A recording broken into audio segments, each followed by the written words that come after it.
From Tally to Cali. It's time to wake up. Wake up! Warchant.com is your ultimate Seminole sports source. And this is Wake Up Warchant, presented by Vitamin Energy. The vitamins. The energy. Now here's Warchant.com's Aslan Hutchavandi and Corey Clark. Wake up! It's Wake Up Warchant presented by Vitamin Energy. Coming up on today's show, one scrimmage in the books. The coordinators break it down. We break down their breakdown. Baseball and softball win their series. One wins in a sweep. The other one shows some concerns. And Loucks cooking in the portal so far. Wake Up Warchant presented by Vitamin Energy. VitaminEnergy.com. Shake it and take it. Sip the juice. I like that. That's a good little read for a commercial. But you see all these people on TV these days, Corey, yelling at you about bundles, bundle Ruski, bundle your insurance, bundle bros. Rob Gronkowski's yelling at me during a commercial. Vitamin Energy is like, good word, but let's put it into action with a better plan. And that's their build your own bundle. So they have all different kinds of varieties we talk about, right? The Immune Plus, the Focus Plus, the Mood Plus, the Workout Plus, the Energy Plus. You can pick out each individual potion, formulation, if you will, and its flavor to make your own bundle. So you don't have to get married to just 12 in a box. You can pick 12 individual shots, different varieties, different flavors. Try it over at vitaminenergy.com. Warchant.com, your ultimate Seminole sports source. Spring sale. Still going on, I think. $1 a week for 52 weeks. And a $20 gift card to Garnet and Gold. You get full access to Warchant.com's premium tribal council, the premium recruiting board, Corey's columns, Ira's columns, everything. Come check it out. Come home. Warchant.com. Corey Clark in the house. Corey Clark, how was your weekend, man? What's up, Aslan? How are you, buddy? I'm all right. I'm well. How about yourself, okay, man? How was your weekend? Yeah. It was good. It was good. Had a good time. We didn't even talk. My mom was disappointed. We didn't talk about the double date we went on. She was all excited to hear about that because as she tells me every time she talks to me about the show, she only listens to the first 5 minutes. Okay. So, yeah, we had a good double date on, was that Thursday night? Wednesday night. Wednesday night. Yeah. And then played golf with Ira and Steph and Tom Lang on Friday for a little bit, which was fun. Getting ready for the big JCS tournament. And then watched some FSU baseball. Got to listen to some coaches talk about football. It's good times all around, buddy. I'll say really busy show we got here. We got plenty of football to talk about. Baseball not dead yet. Climbing out of their grave on Sunday with a doubleheader win. Yeah. Softball gets a sweep. So lots to talk about here on a Monday program. Luke Loucks with his first signee as a head coach. All that good stuff, man. Let's go to football. Scrimmage Saturday. First one of the spring. We weren't able to watch it. We're going to be able to watch either the next one they do or the last one that they'll do this spring, which that'll be really fun. We can then, talk about what we see with our eyes. But for now, we have to talk about what we're hearing with our ears. Corey, from the rip, Warchant rap, you could not contain your excitement for physicality. It sounds like they're being more physical. Also, no injuries were sustained apparently in the scrimmage, which is also a big deal. So was physicality kind of your biggest takeaway, or the fact that, we're hearing a lot of names and there's only so many positions on this football field. So it sounds like guys are pushing each other on the field, as well as these coordinators going up against each other. Tony White, Gus Malzahn, really sharp minds. I love the way that he talked about Malzahn, though, that how much of a challenge it is to go. And I think that's something that I kind of hit on the column I wrote. Didn't touch on it as much in the Warchant rap. But you know how much I am a stickler for competition, Aslan. I've been saying it since we've been doing the show. Competition breeds greatness, goodness, averageness. If you can go from mediocre to good if you get good competition around you to lift you up, to make you play better in practice. And so I bring that up a lot. Like, you want to have a deep roster because you want the starters to be challenged. You want to have a good other side of the ball, so your starters are challenged, not just on Saturdays, but every other day of the week. Well, the same goes for coaching. Like, I do believe that Malzahn and Tony White are getting coached. They're getting challenged. Like, it's not easy going up against a Tony White defense, and it absolutely has never been easy for many people to go up against a Gus Malzahn offense. So I like that. I think that's an aspect we haven't even thought about a lot is, Tony White said it 3 times, I'm going to start charging them. about sharpening Seriously, iron. man. I mean, come on, Tony. I mean, not even a wink or a nod. Right. But anyway, the same obviously that goes for the players, but it goes for the coaches too. And the way he talked about how Malzahn told them before the practice, before the scrimmage, he didn't really say what Malzahn said, but Malzahn made it abundantly clear, I think, to the entire team, at least to the offense, that, yeah, they're going to run the ball a lot and they're going to be physical. This is not going to be a throw it in the air, throw it 70 times scrimmage. We're gonna line up and play football. And I just, again, the team lacked a lot of things last year. Physicality, aggressiveness, being able to run, being able to finish plays, being physical at all. It's something that's desperately needed, and on both sides it sounds like they're getting it. Right? I mean, again, it sounds like it. We haven't seen it, and it's also the spring. But I just think, man, a mindset and a mentality, if they just had a good mentality and mindset last year and tried to punish people and tried to play hard every down and were physical, even without all that a ton of talent, you can luck your way into 3 or 4 more wins just by playing hard. At least 2 or 3 more wins just by playing hard. I know, but you got to give me something else. And this isn't like a personal attack or pushback, but I don't think they weren't being coached to be soft. They weren't being coached to not give maximum effort. I think they were allowed to be soft. I think that offensive line was absolutely allowed to be soft. That is the softest offensive line for a veteran group that you could ever see. Collectively, not calling each of these dudes soft, but did they push anybody around? Was there ever any repercussions for getting whipped or not moving people out of the way? No, I mean, when you talk about that first drive against Georgia Tech, like that was the only time they pushed people around, seemingly. Yeah, that was it. It's the only time there were real run seams, and then the same guys kept coming out there and not blocking. The same time. Like it kept happening over and over again. And that's not a shot just at Alex Atkins either. That's a shot at the guy that runs the program. He allowed it to happen. I just don't think Malzahn, Herb Hand, and Tony White and Terrence Knighton, if you're talking about the line of scrimmages, they aren't about that, man. They just aren't about that. And we'll see what it looks like come August and September. But I like the way they seem so dedicated to mindset and a mentality.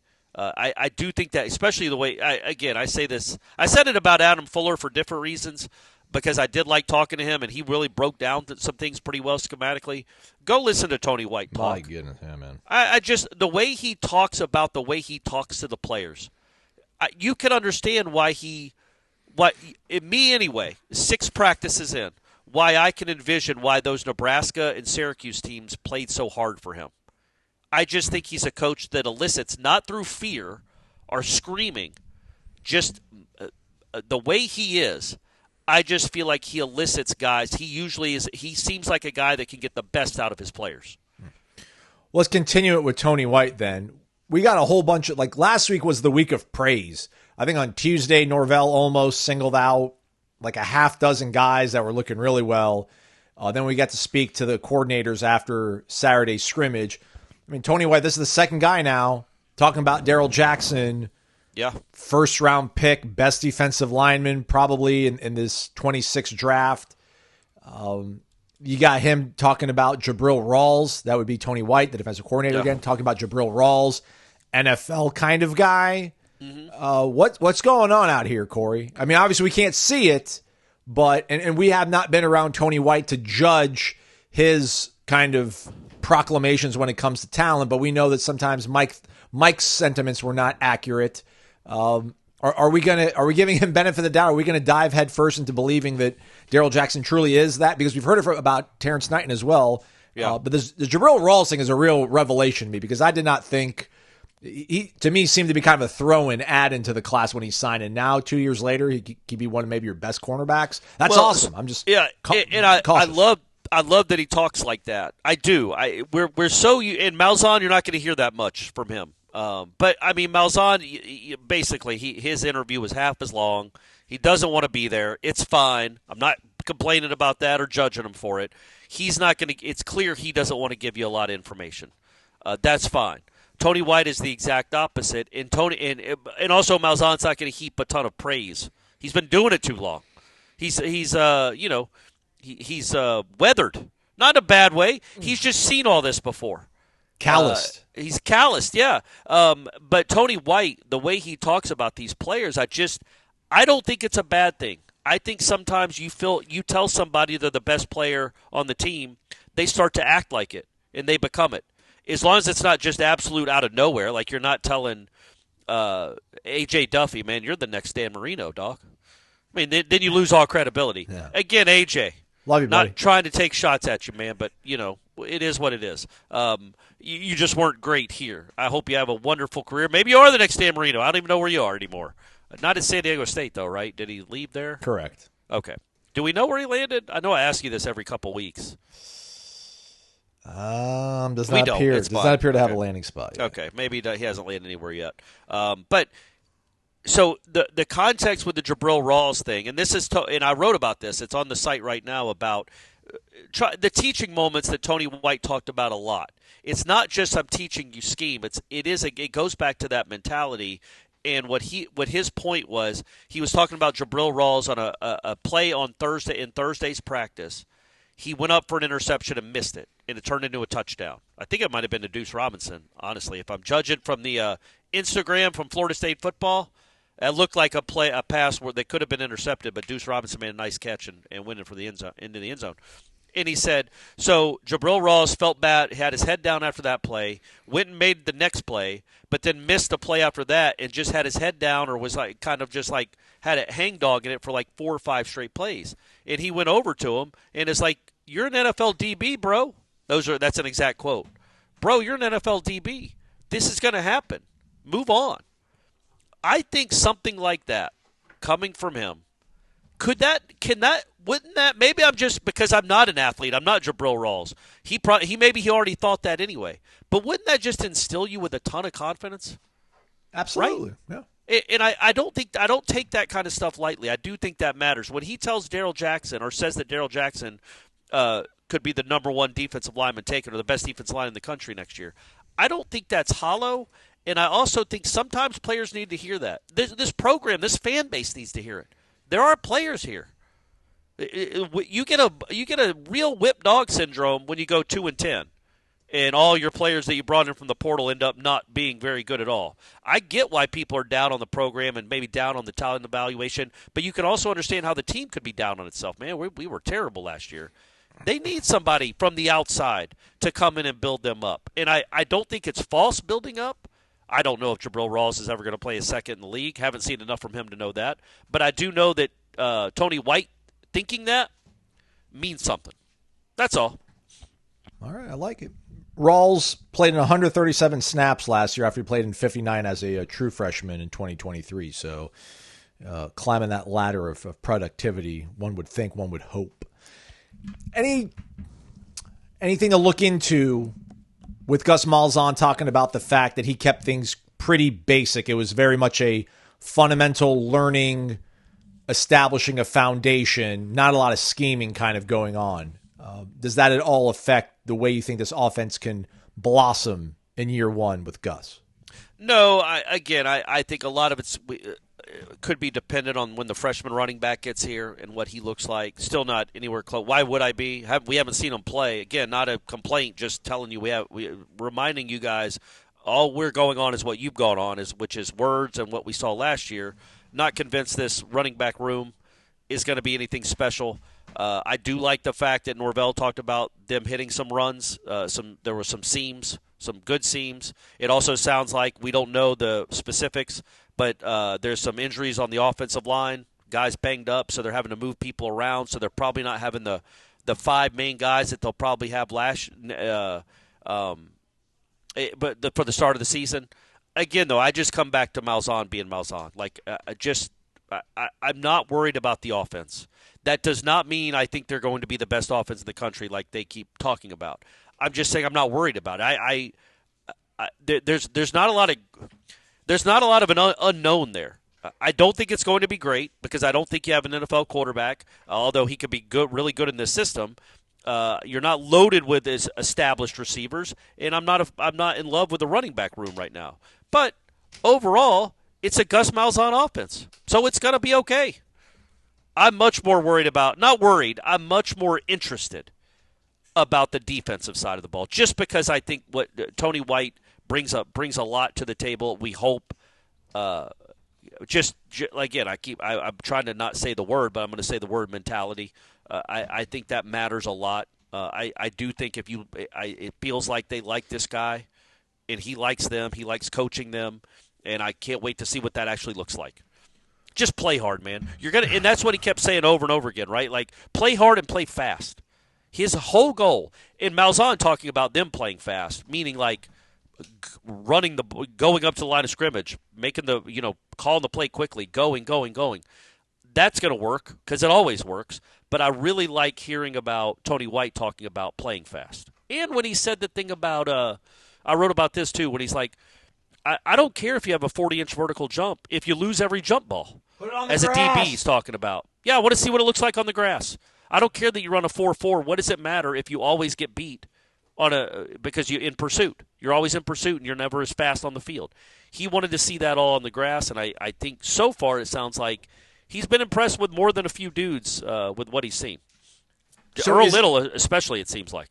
Yeah, Earl Little's another guy getting a lot of pub, a lot of ink. He's him.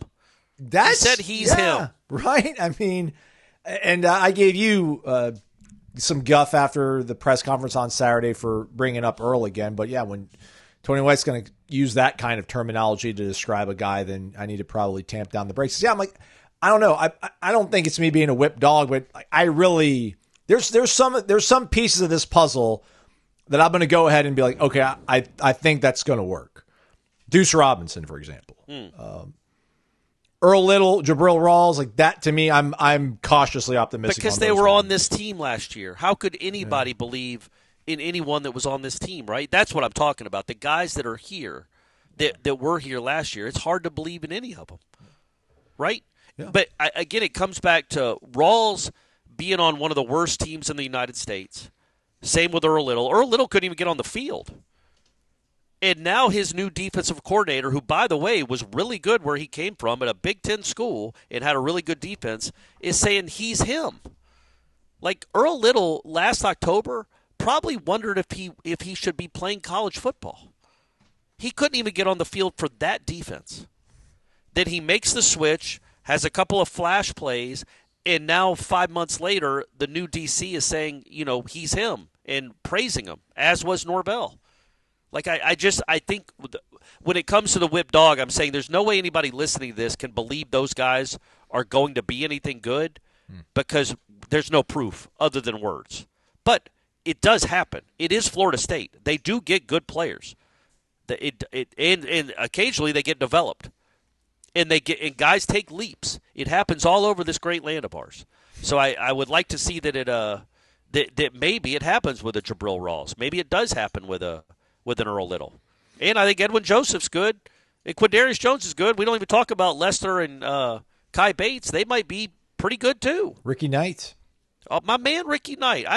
We need to ask somebody about Ricky Knight. That's my dog, and we haven't heard word one about him. I was about to think, we're at the point now, I think, where we need to almost start having go down the roster? Yeah. And be like, hey, how's this guy look? How's that guy look? Cam Fryer. Yeah. How's he doing, Mike? What's he up to these days? Are you focused more on the defense because Tony White hasn't done it for as long as Gus has, or do you think that Gus just has some better groceries than Tony White has right now? No, I think it's more about I know what I just think I have a better handle on Gus Malzahn. I guess I have a better handle on Malzahn's offense. As he said, they ran about 100 plays. It was 60 runs, 40 passes. That's by design. And it's also what they're going to be this year. It's probably going to be close to 60-40 run if they have their druthers. But we know what Gus Malzahn's offenses are. And whether it's at Arkansas State, Auburn, UCF, Tulsa, they're always at least decent. And sometimes they're great. But I know the baseline of what it's going to be. It's going to be much better than it was last year. The defense, I just seems more of an unknown. Like, for all we know, maybe Darrell Jackson is the best defensive lineman in the country. Maybe James Williams is a first-day pick. Maybe Jabril Rawls is the next Dion. You know what I mean? Whoa. I know it's a joke, but I'm saying maybe this defense, we have no idea how good it can be. I just feel like I have a better handle of what the offense is going to be. Good, not great. Decent, but not mediocre. You know what I mean? The defense could still be horrid, or it might be really fun to watch. It might actually, not that they would ever try, but might actually injure some people because they hit too hard and gang up on people. Oh, you know what else? Maybe force a turnover or two. As Tony White lamented and pointed out in his press conference, he goes, "I don't know where I read this, but they only had six. They only forced 6 turnovers last year. You probably read it at Warchant, Tony. Come on now." But either way, wherever you read it, it's the real stat. They forced 6 turnovers all of last season, and that has been a point of emphasis. And it sounds like, although he wasn't happy with what they did in the scrimmage on Saturday, it sounds like it's been going pretty well on that front. They did have 2 picks, including an Earl Little one, which I guess was a pick 6 for a touchdown. No, that was Ethan Pritchard. Oh, was it? Ethan Pritchard's the one that had. I think Earl said Earl. I thought he said Earl Little was the one that had the touchdown. Either way, good. Like they forced a turnover. And you want to talk about that one play, Aslan, if people didn't read the story, the one before the Little interception? Yeah, I don't know what happened to me on Saturday. I wasn't all there. There were so many things that happened that I end up reading in your column. I'm like, Malzahn, the only person he opened up about the whole press conference was Luke Pettibone. And then I asked him about Luke Pettibone. And then you asked him, what do you think seeing out of Luke Pettibone? Yeah. I'm like, all right, Aslan's watching the baseball game. No, because I was going to ask him about Tommy, and then you asked him about Tommy. Oh, all right. And I was going to ask him about who's calling plays during the scrimmages, and then our guy Jordan called, and so I'm like, Luke Pettibone and Micah Pettis. What are you seeing out of those guys? And he was like, "Oh, idiot! I already answered that question. Next question." And I'm like, "Okay, fair." He was. He didn't say it that way, but I mean, I get it. Oh, so the play was, the Florida State hit a long play. By the way, I wonder before we forget, Jalen Lucas apparently had a big long run. Very good to hear. Elijah Moore had a long touchdown pass from Kevin Sperry. Was there any other big plays that they mentioned? Deuce had a big play early, right? Yep. But then, so Florida State, the offense did some good things too, which it should. It's Gus Malzahn. But one of the plays, we don't know what it was. We have no context. But there was like a 40 or 50-yard play, maybe more than that. But Elijah Herring, the veteran linebacker from Memphis, chases whoever the ball carrier was, if it was a receiver, a tight end, running back, we don't know, chases him down. And when I say chase him down, I doubt he caught him from like 20 yards behind. He didn't hawk him down like LaMarcus Joyner or Metcalf. But made the tackle, kept playing, finished it, made the tackle at the 10 instead of letting him go into the end zone. He got him down at the 10, and the next play was the Earl Little interception. And just the way Tony White talked about that play and how big a teaching moment that is, and that, he didn't say this, but I'm saying this. Elijah Herring didn't have to do that. He's played 1,000,000 years of football. He's like 24 years old. It's his 5th spring probably. He's played 1,000 snaps in his career, 1,500 snaps, plus all those practices. And yet he's busted his butt at his new school to make a tackle in a scrimmage that doesn't count in March. That's the kind of stuff that people can feed off of, man. It's like much lower stakes. But Cypress chasing that kid down after he gave up the long pass against Pitt and knocking the ball out at the half-yard line. Pitt never comes close to scoring again.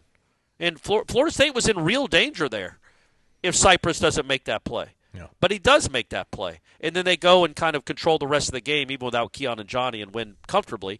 Those are the kind of plays that matter. And so I just think the fact that the veteran, 23-year-old, whatever he is going and doing that in March, how could the younger guys not follow suit? How could you see that and not match that effort? You want to stick out like a sore thumb. You would stick out like a sore thumb, and you don't want to do that. So I just think stuff like that matters. It's small things. Talent trumps everything. But those kind of things can steal you a win or two. They're not going to turn you from 2 wins into 10 wins by themselves. But they can steal you a win or two, just that kind of play. Did you like Mike's response to your answer about the defensive line or anything else from Mike? Since I don't really think we got a lot that we've talked about from Mike other than the those plays that we discussed earlier. No, not really. Okay. No, yeah, we get Norvell enough, and he's great, and he talks to us all the time, which is very appreciated. But when the coordinators are talking, that's much more, to me, much more interesting after a scrimmage. But he did say, I thought it was interesting when he did talk about Kevin Sperry, and that kid, he might be a player. Gus Malzahn even mentioned that. He's really fast, too, which is like, all right, that's cool. That'll play. He seems to be pretty impressed with Kevin Sperry. He said he's had some freshman moments, but he's not overwhelmed. He doesn't seem overwhelmed at all. The moment's not too big for him. And he had a couple of touchdown passes in that scrimmage. But I liked when Norvell talked about, when I asked him about the Tony White defense, and he goes, I like how aggressive it is. And he didn't mean like necessarily they're blitzing from every angle, they're coming from all these different sides. He meant like the aggression that I've been talking about. Like, know your job, be physical, and go fast. That kind of aggression. Yeah. Rally to the football. Go fast. Be confident. Have belief. I just think I don't know how Tony White couldn't instill these guys with belief. Now, he can't inject them with NFL talent. So that's always going to be a problem if they aren't good enough. But if they are good enough and he instills them with belief, it really does matter. I believe there's no better place to spend your lunch break than the Corner Pocket Bar and Grill. 2475 Appalachia Parkway. CPTallybar.com, the website, if you want to check things out before you go in. $8.99 daily lunch specials from 11 a.m. to 3 p.m. Comes with a side dish of your choice. There's no better place to be on a Tuesday night than the Corner Pocket Bar and Grill. Playing trivia at 7 p.m. What about Thursday nights? What if I want to do something on Thursday, Azon? Go to Corner Pocket Bar and Grill. Play some bingo. 4 rounds, $250 cash money up for grabs. Always a great time at the CP. Corey, were you able to make it up there, watch any basketball this past weekend, hang out with your people? Duh. Okay. Won some money, too. Felt good about it. I had money on Florida on the money line, which that was, I did it. It looked like I was going to lose pretty substantially there. They made that crazy comeback. But, yeah, any TV you want. They had the baseball. He's going to put a baseball game on for you if you need it. He had Florida State baseball on. Even on Sunday, ESPN barely could show it, but it was on the TVs at Corner Pocket. But, yeah, I was up there. Got to see some hoops and some MLB baseball. There we go. Ooh, I want to ask you about those bats. The Yankees. Yeah. I can't believe that's a real thing. Maybe we'll talk about it when we speak about baseball here in a little bit. Corner Pocket Bar and Grill, CPTallybar.com, the website, 2475 Appalachia Parkway. It's Wake Up Warchant. It is presented by Vitamin Energy, vitaminenergy.com. Shake it and take it. Let's go to the Diamond, Corey Clark. Let's start off with baseball. Up in Notre Dame. Weather playing wreaking all kinds of havoc on the series between the Irish and the Noles. Jamie Arnold returns once again to his Friday night role. Not able to make it out more than, I think, like 4 2/3. Right. Not ideal, but Florida State still found themselves in a back. It was actually a really good game for about 8 innings if you're a Florida State fan. And then Notre Dame absolutely exploded and went nuts. I mean, I think it was an 8-8 game at one point there. And Florida State kept finding themselves in a hole, and they kept coming back and tying the game up with a home run or a multi-base hit. The wind was blowing out something fierce, I guess, because every sort of ball that was hit with any velocity that got out the apron of the clay ended up carrying over the fence, and it was usually benefiting Notre Dame. So anyways, they lose Friday. You're like, oh gosh, what are they going to do? Saturday, there's no baseball at all because of this weather up there. But then on Sunday, they grind out a game in game 1, 4-2. Gage Harrelson with some insurance in the top half of the 9th inning, a solo home run. They win that game 4-2. It was a 7-inning game. Joey Vellini goes the entire way. Yeah. And then in game 2, man, they jumped out to an extremely huge lead after the first 2 innings. And then I don't want to say they had to hang on, but you would have liked to seen them able to maybe run rule that. Yeah. And they didn't. It went the full distance, but they were able to win that game. Final score, Aslan should have it pulled in front of me, but I don't right now. What was it, 17-9? 17-9. 17-9. So this is the first ACC series, Corey, where they didn't run rule somebody, but they hammered out 18 runs and scored 18 hits and scored 17 runs. What's the top line takeaway from what happened up there? Are we happy that they won the series, or are we starting to see some fissures that are going to maybe end up being big time cracks in the armor? Well, look, man, you can don't ever take for granted a road series win. Those are big deals. They just are. No matter who the team is, it's still a Division I team. It's an ACC team. Notre Dame is not very good, but you can judge clearly going by their record. But they're certainly good enough. 23 if and you don't 4 play by the well. way.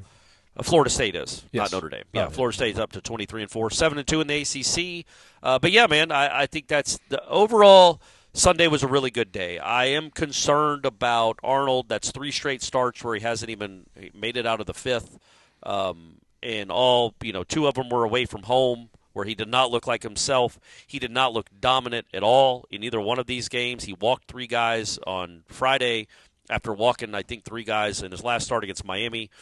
But, that game wasn't on him. That game was on the bullpen, the one they lost. And I think, look, man, I don't know what happened to the wind, but that game was 4-2 in the 6th inning.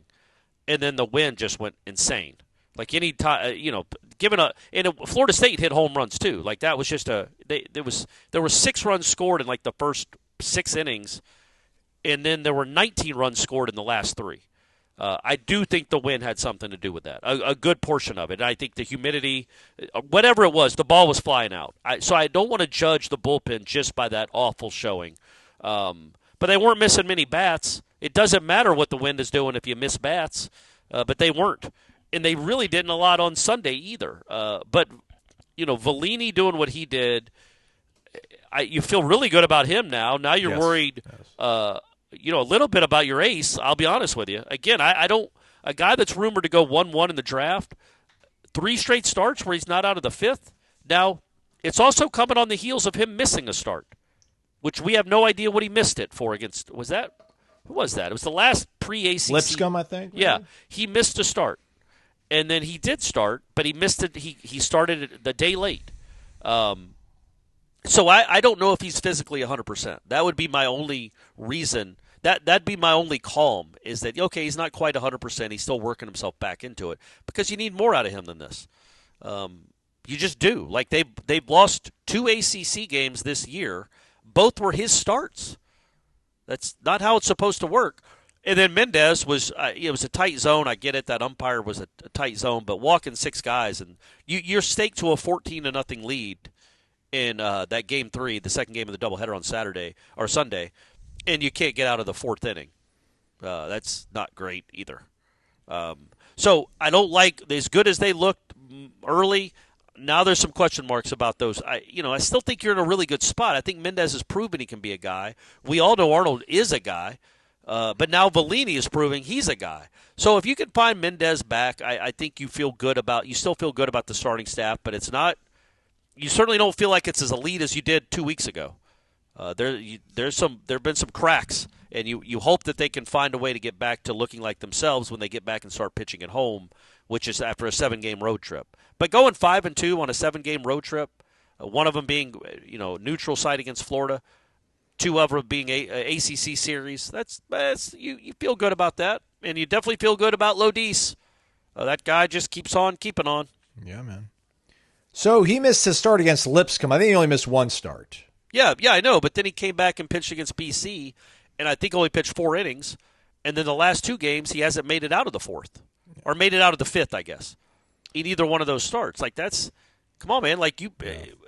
Also, I'll say this: it's been March. Like, if Florida State's as good as we think they are, he's going to pitch a lot more important innings later on in the year. So maybe it's the silver lining is he's not throwing as many pitches, as many innings right now in these early conference games because you're going to need them in June.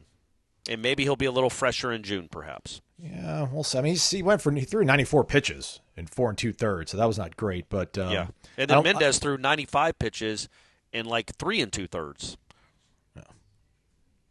Not ideal there. But all that to say, though, Corey, that I guess I still think we're all worried about the bullpen. I'm maybe even a little bit more worried about the bullpen than I was 72 hours ago. The concerns about the starting rotation now are starting to kind of creep into the consciousness. But I don't know, man. I have so much faith in Link and what he wants to get out of this lineup and figuring out where to put guys that, this offense, I think, is going to end up continue to get better week after week, and that might be enough to kind of pick up some of the weight that we were thinking the pitching and the arms are going to have to take over. Because, I mean, game one of the doubleheader, they end up doing like a small ball sort of attack to get the go-ahead run. And then, Harrelson hits a home run in the ninth inning to give them a little bit of breathing room. And then they absolutely whacked the hell out of the ball in game two. James Hankerson Jr., who I don't think has started at all this season, that was his first start. Had 6 RBIs. DeLamelier's kind of coming on a little bit.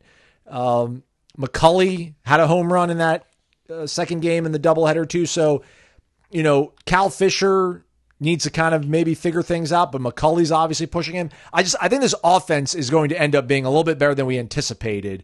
And maybe if anything, that offsets perhaps the starting rotation not being as dominant as we thought they were. But I'm not throwing in the towel on Jamie Arnold regaining his form and ending up mowing people down here. It is still March as we talk about this all. Yeah, I just think you're going to have to pitch better than this starting staff collectively has pitched the last 2 weeks to make any real noise in the postseason. You're going to need. I mean, think about Dorsey last year and how important he was, and Arnold in the regional. Anyway, he wasn't great in the super regionals or in Omaha, but he was good really good in the regional and got him there. He's the reason they were an 8 seed. One of the big reasons they were an 8 seed, and so they got to host. So yeah, it's a little concerning when your starter, the guy that you think is the best pitcher in the country, hasn't gone more than 5 innings and is not missing a ton of bats. His last couple of starts. But, yeah, the offense, the Hankerson move, what a revelation by Link. Puts him in there for his first start. He hits – the guy on the broadcast said that his home run went like 476. Jeez. Does that seem right? I mean, that's crazy. That's what he said. It's the Notre Dame guy. I didn't see the home run, so I don't know what it looked like or what it sounded like. When it came off the bat, the color analyst was was audibly gasped. Oh, okay. All right. So you got another one of those in the lineup, which is cool. And I will say this: so they only had 3 hits in the game, the first one of the doubleheader. They only had 3 hits, and it was 7 innings. It was a shortened game. They only had 3 hits. But one of the cool things to what you were talking about was DeLamelier has a double to tie the game. He's at second with nobody out. Jackson West comes up against a good pitcher. This is Notre Dame's best guy. I think it's a 10-pitch walk. Correct. And it was 10 or 11 10 pitches. Yep. So he gets down 1-2 or something, fouls off a bunch of pitches, works a walk. So now it's first and second, nobody out. That is a great at bat. And it also opens up the door for Link to do something he doesn't typically do, which is bunt. And he bunts Cal Fisher. Cal Fisher has a good bunt. That's the small ball. Gage Harrelson puts the ball in play as the next batter. That's an RBI. That's why they won the game. Yep. I mean, that's that. So they can do that too, which is good. I like that. It's not just mashing.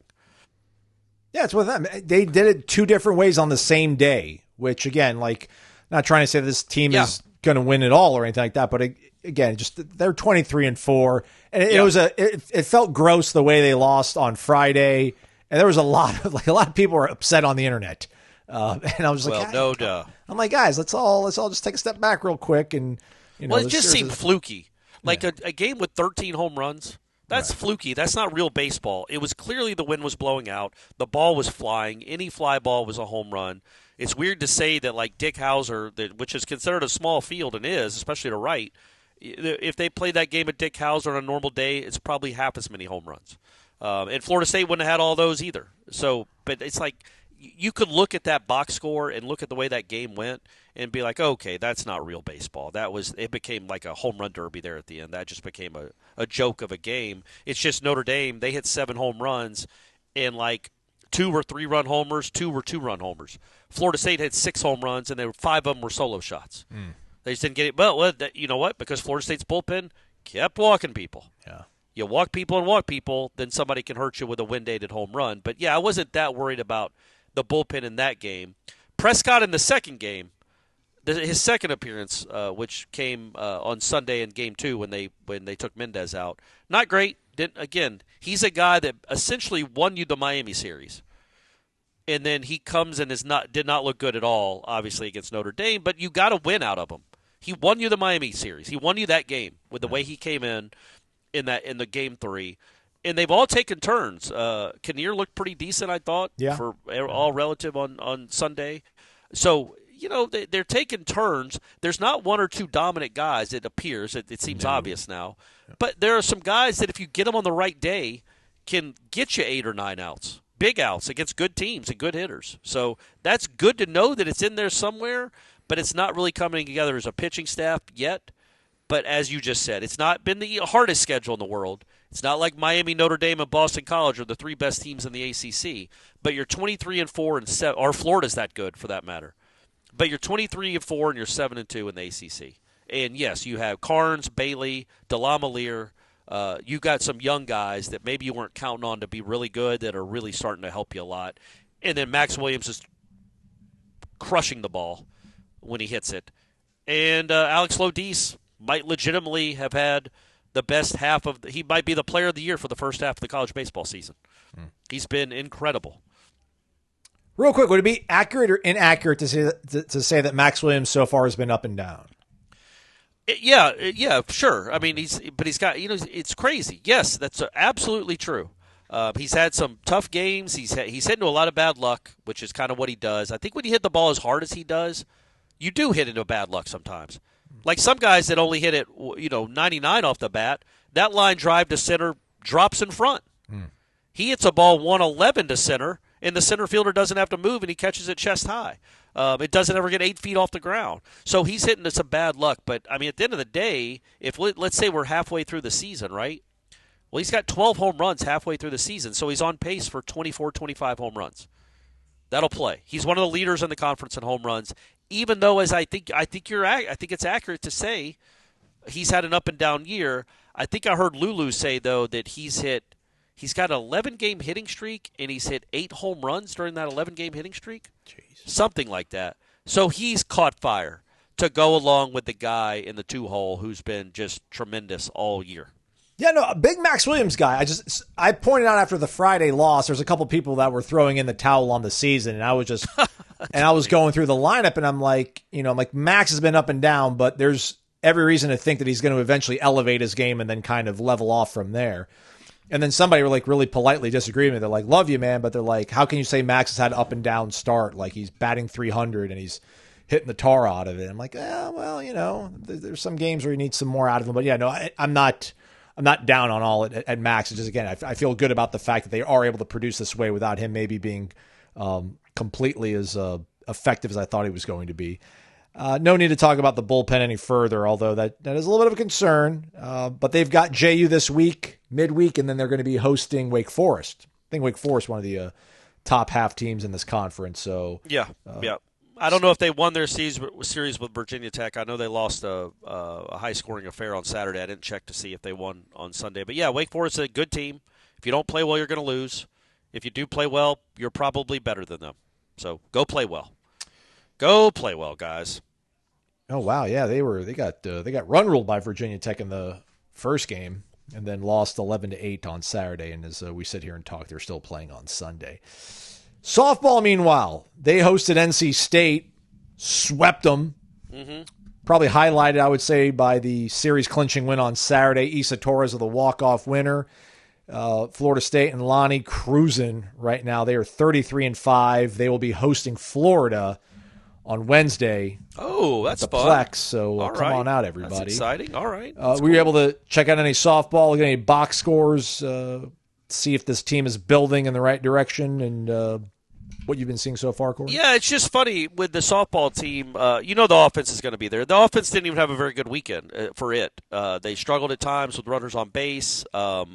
They kind of tinkered with the lineup a little bit and had Kerr be the number 3 hitter instead of Harp. I know Kennedy Harp hadn't been playing nearly as well. Who could? The way she played the first month of the season. She's come back to earth a little bit, but she's still one of the best players in the country. So I was a little surprised they moved her out of the 3-hole. But Janai Kerr's been hitting the ball really well. I've been talking about Beecham for 2 years now.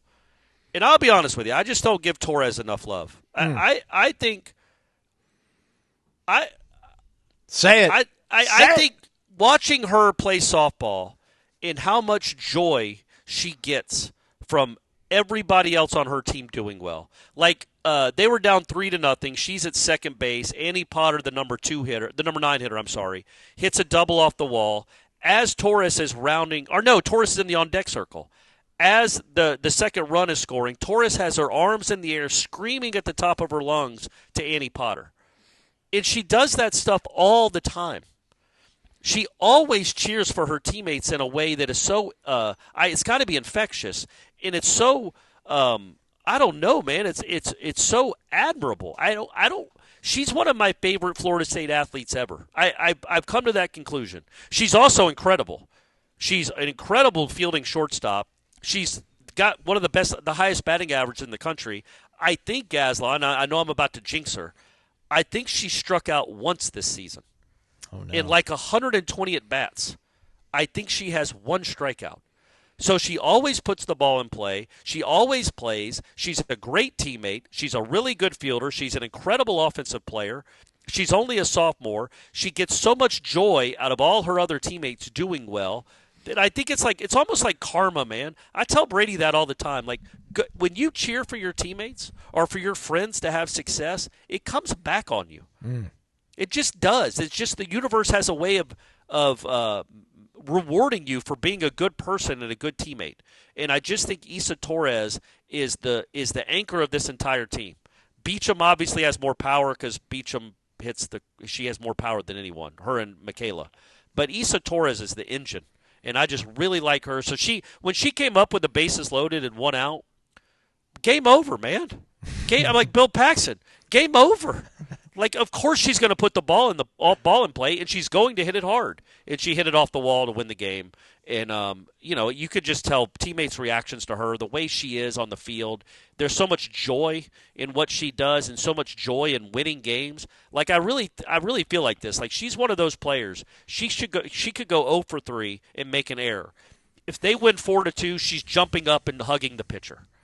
She just wants to win. And I just think that that really bodes well. And I'm not going to say who, but there might have been a coach, well, let's say a staff member from somebody on that team at an establishment I go to occasionally. Nice. And I saw them and went and talked to them. Don't want to give away the sex. Yeah. And said before I could even get the question out, great person, Gotcha. unbelievable person. Yeah. And I'm like, good. I didn't want to think that was fake in any way, and it's not. I just think if you're not a softball fan, I know you've already stopped listening. If you are a softball fan, you absolutely know what I'm talking about. And if you're on the fence, go to the game Wednesday night and just watch Issa Torres. Just watch how much fun and joy she has playing the sport.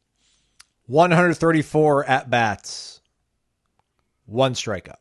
That's who struck her out, Aslan? I don't know. Who is this Sorcerer. Unbelievable pitcher? Yeah, this sorcerer that can strike out Issa Torres. That's crazy, right? That's incredible. crazy. Yeah. All right, again, they're taking on Florida, 6 p.m. over at What's the their Flex. record? Are they like 33-5 or something? It says they're They've number won 13 4. in a row. It says they're number 4 by their names here when I'm looking at things. 33-5 as well. Yeah, so they've won 13 in a row. All right, good. They need to host a super regional. Or at least they need to be a top 8 national seed and give them a chance to host. They don't need to go on the road again. So even these wins that weren't pretty, they were down in 2 of them. I don't think any of them were run rules, maybe, and usually they've been run ruling everyone. Just stack those up, just like Florida State did. Your whole goal is to not win the ACC. Who cares, really? It's not to do anything but be a top 8 national seed, to give yourself the best chance possible to get into the Midwest of the country in June and try to win a national title. So stack up these wins. Oregon is Lindsey That's who Grine. she struck out again? Lindsey Grine, yeah. Lindsey Grine. She must be the best pitcher in the world. She went 7 full innings against the Noles in that game that they won 2-0. They didn't score, right? Yeah. Yeah, I guess she is. All right.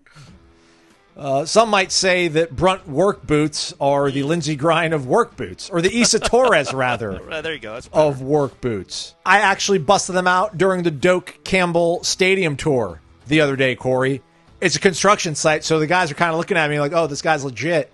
Brunt's best-selling Marin work boots are not only built for the toughest job sites, like Doak Campbell Stadium, they're completely waterproof. So rain, mud, standing water, your feet stay dry. It's not just about the work boots. They also offer a full range of high-performance gear built for tough jobs. Check them out. Save $10 by going to bruntworkwear.com and using the promo code WAKEUP. It's bruntworkwear.com/wakeup, everybody. Corey, has Brady seen you wearing your Brunt work boots and been like, dang, Dad, where can I get me some of those? I haven't gotten it to Atlanta yet, but you best believe, because I'm trying to instill a work ethic in that kid. There we go. And nothing says work ethic like work boots, but comfortable work boots. So, yeah, I'm gonna show him off as soon as I see him again.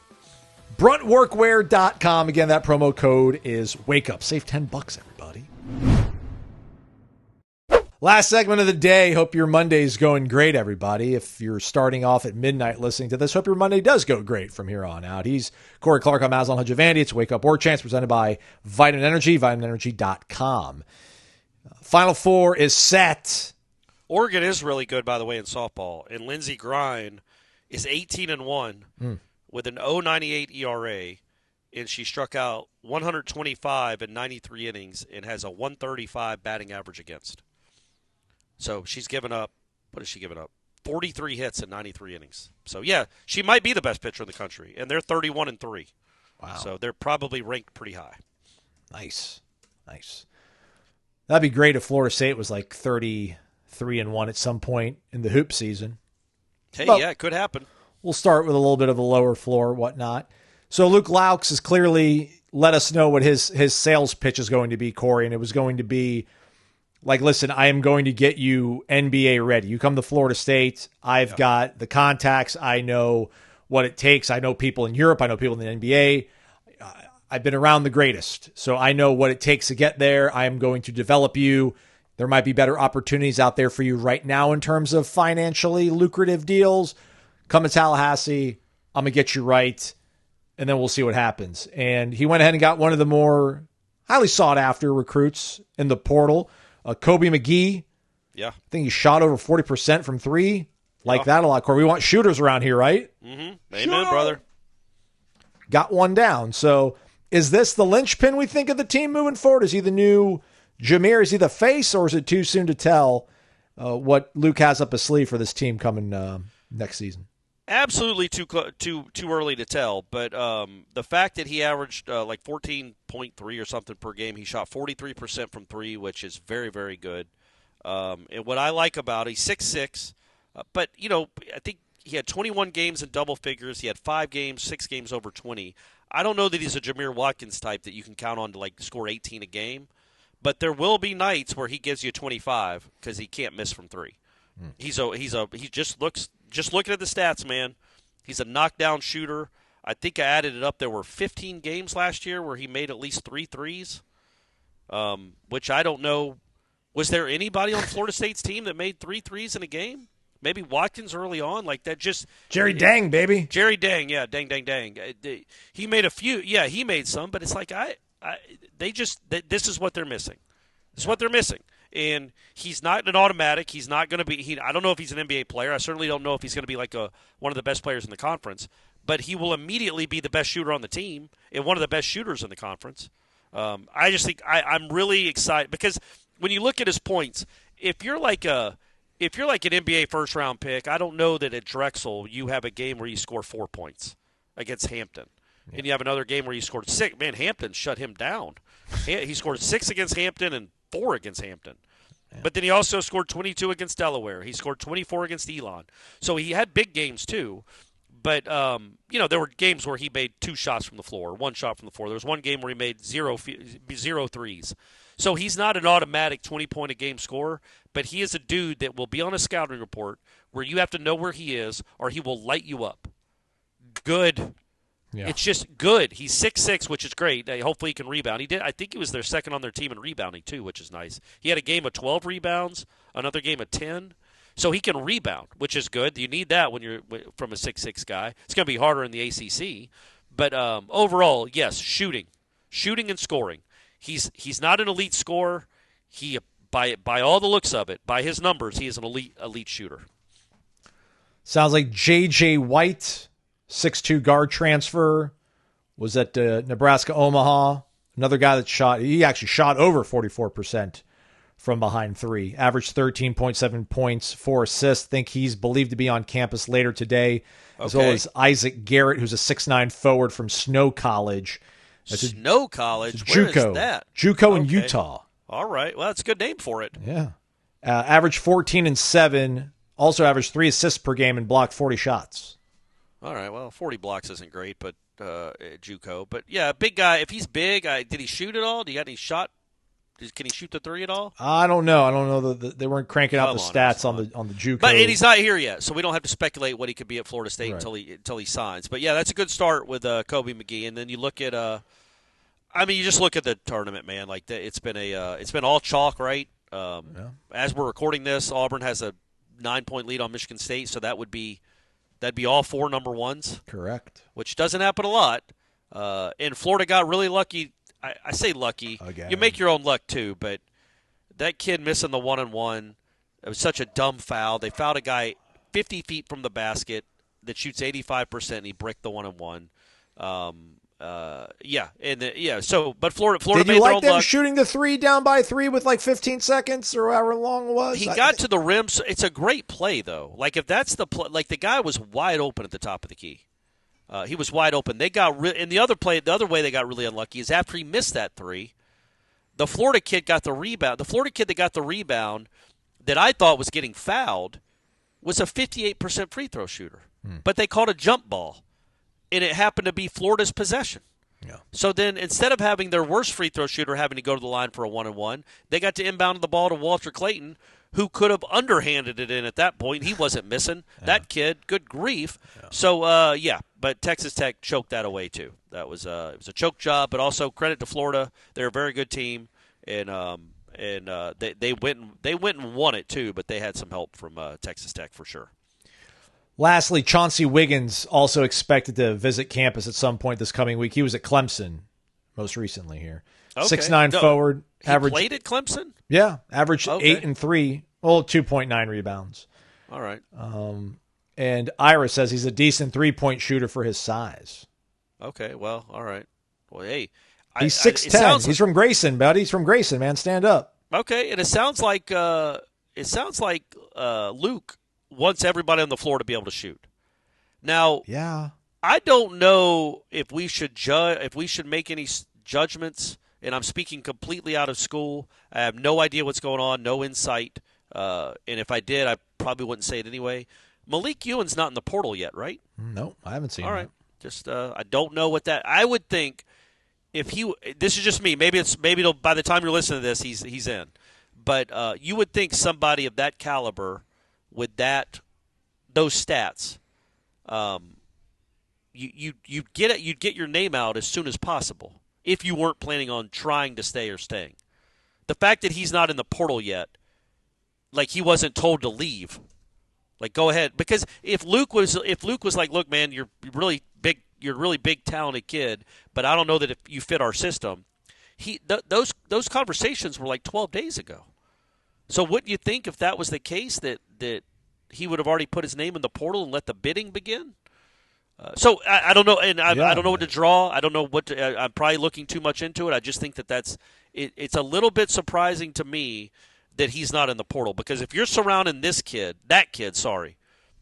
with a bunch of dudes on the perimeter that can shoot, I don't know if they win a lot of games, but they will score a lot of points and be fun to watch.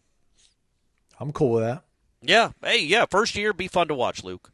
Just be fun to watch. Not like Link's first year. That was an utter embarrassment. Luckily, he's won about 80% of his games since then. I don't think Maluk's entered the portal yet either. Yeah, that kid, I really like that kid. I think that kid could be something special as a defensive player. So, yeah, maybe he's keeping the 2 bigs. And Daquan Davis, I don't think is in the portal either, right? Let's check that out. Now, he's not a shooter. He needs to definitely work on his shot, but he's got a little more. I think he's got a little more potential as a shooter than Chandler Jackson did, because Chandler is in the portal, along with Taylor Bowen and a couple other ones. Daquan Davis has a tweet from Friday with him like shooting at a school with a bunch of young kids, and he's wearing Florida State gear still. So there you go, Double D. He's sticking around. There you go, Double D. I like that kid. I like his tenacity. I'm sure Luke appreciates that. He plays hard, and he's a very good defender, and you need some of that too. Is there anywhere that you would be upset if Tanaya Latson lands at? It would bother me if she goes to LSU just because of the coach. but I would understand it. They lost. By the way, shout out. I'm glad you brought that up. Corey Close, former FSU assistant for Sue Simrau. She's been at UCLA now for, I feel like, a decade. They beat LSU to get to the Final Four. It's the school's first ever Final Four. And they're a very, very good team. They have a chance to win the whole thing. So shout out to her, former FSU. She's on Sue's tree. And now she's in the Final Four. But Duke almost took down South Carolina. They did. Cool. They did. But yeah, I would LSU. I would get it. I would get it. They show up. They watch those teams. Mulkey saw her firsthand, like right there, what that was like. And they haven't won the title in a couple of years, so they might be a little more desperate. They haven't even been to the Final Four in a couple of years, so they might be a little more desperate to go spend money than, say, South Carolina, that's always good regardless. What if Miami tries to bring her back home and gives her all the Cavender girls' money? That would bother me. Okay. But then she's from Miami. Yeah. But what would bother me about it, Miami ain't winning a title. Like, I want her to go somewhere where she has a legitimate chance to win a national championship. And at this time next year, the whole country or the whole women's basketball world is talking about Tania Latson. I think that would be really cool for her. Going to Miami to make the tournament and get bounced in the first round, you could do that here. So I hope she goes somewhere. Yeah, you've done it a lot. Live that life. Yeah. So I hope that she goes somewhere better than that. Okay. All right. That's what we got for you folks today. Warchant.com. That was a stacked show, wasn't it, Aslan? It was a little bit longer. What are we doing? When are we doing the next one? I don't know. They're not going to talk to us until Tuesday. Right. So maybe we'll do something on for Wednesday. We could do Tuesday, I guess, after the baseball game and after my trivia and after all the interviews. We'll see. Yeah, sorry, buddy. Could be a late night on Tuesday. We'll see. We'll do a mailbag too at some point. Yeah. Well, we got some stuff to do, and maybe we'll be watching a scrimmage on Saturday. We don't know. I made it this far, so no one's listening anymore. Go and look at the tweets, the video, and the tweets and the story, or at least the thread that Ira posted when we did the tour of Doak. So they've got what they call like the founder suites, which is pretty much, I think it goes from like 30-yard line to 30-yard line. So it is panoramic, like left to right, but it almost feels kind of like, and I only say this because one of the people that was on the tour with me, it just seemed like you didn't have like the sight line's fine. You're going to be able to see the entire field, but like you're not going to be able to see the stands on the other side because it's not tall. The opening is only, man, I'm trying to hold my hands out here, man. It might be like a 4-foot opening, which that sounds, it's like a standard size window almost, a little bit bigger than that probably. But go look at that, Corey. Tell me if I'm being way too picky, and I probably am, because the people that design these things are architects and engineering firms that are doing, these hundreds of $1 million renovations at all these stadiums across. I just thought it'd be a little bit like expansive view, if you will, like fishbowl almost. Doesn't feel nearly as big, but you're going to be on the 30-yard line, and it's going to be big, huge, comfy chairs. So good luck to them, man. They are working. They're trying around the clock. It's incredible. It's 24 hours, man. It's 24 hours a day getting that stadium ready. For not only for Florida State football, but probably Taylor Swift's next concert tour, Garth Brooks, Morgan Wallen, New Kids on the Block. If they team up with, I like these tours, Aslan. Since nobody's listening, all these it's like Foreigner and Journey and REO Speedwagon touring together. Okay, I feel like they could fill up Doak. The three of them, or like Guns N' Roses and Metallica get back together and tour. I think they could fill up Doak. Let's not compare Foreigner to Metallica. Come on, man. I want to know what love is. You know that song? Show me. Talking about love. Yeah, sorry. It's time to go. Stephanie just started listening for the first time and asked if we were still recording. Okay. Jeff Cameron Show, 1 to 4 o'clock, warchant.com, around the clock, all the time. Come home, spring special. $1 a week for 52 weeks and a $20 gift card to Garnet and Gold. He's Corey Aslan. It's been Wake Up Warchant presented by Vitamin Energy.